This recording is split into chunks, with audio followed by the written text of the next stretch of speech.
Thank you, Senator Moran and Madam Chair. I was a sophomore in high school, 14 years old. My father had lung cancer, and he died at age 53. And I stood by his hospital bed and felt absolutely helpless and destroyed as a kid. I never forgot that experience. I never will. So when I came to Congress, I decided to take on big tobacco. 36 years ago, I introduced a little amendment. It banned smoking on airplanes. That amendment triggered a reaction I didn't even anticipate. It was a tipping point. At the time we passed that amendment to ban smoking on airplanes, 27% of high school students were smoking tobacco products, 27%. Today, it's 2%. But our kids aren't safe from another product of big tobacco. It's called vaping. Are you all familiar with vaping? I'm sure you are as medical doctors. Dr. Volkow, is vaping dangerous to children? Yes, vaping is, if by itself, but even more so if it has nicotine, it can produces addiction. And particularly in children, this can actually escalate. So yes. Do you hear any statistics about the percent of kids in high school and junior high who are vaping today? Yes, we monitor it very carefully. Unfortunately, we have seen significant reductions in vaping among teenagers in our country over the past 3 years, 4 years.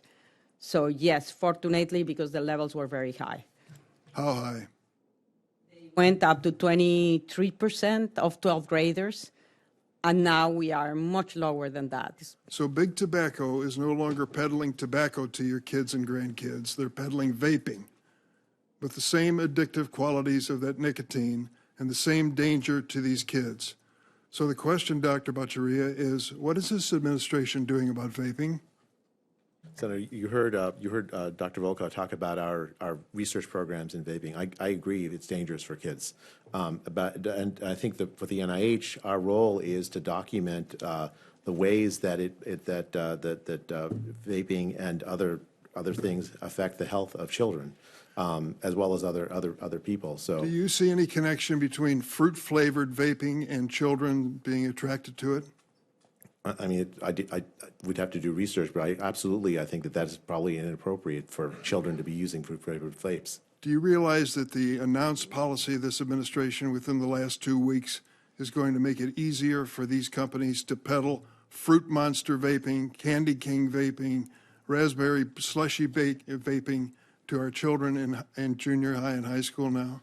Senator, I think that vaping for kids is a dangerous thing. And I think that the role of the NIH isn't to set policy, it's to do research to document the ways to address these health problems. But you've conceded the obvious. They're peddling flavors that attract children who don't have the maturity to make the decision, and they become addicted to a product which is dangerous to them, according to Dr. Volkow, which I couldn't agree more.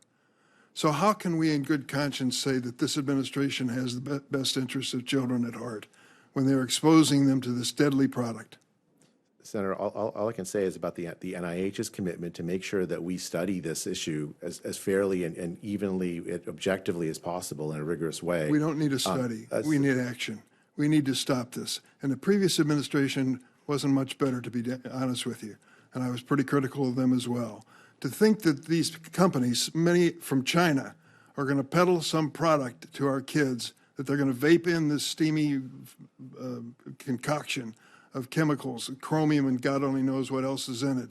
And we're going to look the other way, as this administration says, let's have some more fruit flavors on hand for kids to dabble in and to try to make a decision. Does this make sense to you? I mean, Senator, having kids have more access to vaping does not make sense to me. Is there anyone on the panel of you 6 doctors who think this is a sensible decision by the Trump administration to make it easier to peddle fruit-flavored vaping to kids in high school? Wait, I'm asking the panel. Kids in high school and junior high school. Is there anyone among you who thinks that's a good idea? Thank goodness you're honest in your response. Well, there's a disclosure today, and I don't know the source of it here, about a $5 million donation from Big Tobacco that preceded the vaping decision. Reynolds sent along a check for $5 million, and the president switched his position on this. This is ghastly to think that we're allowing this to occur. And here I am, 36 years after passing banning on smoking on airplanes, seeing us introducing a new product and new variations on it to addict our children. For God's sake, is there one person in the administration besides those who've already resigned who will stand up and say, enough? This violates my conscience. I yield.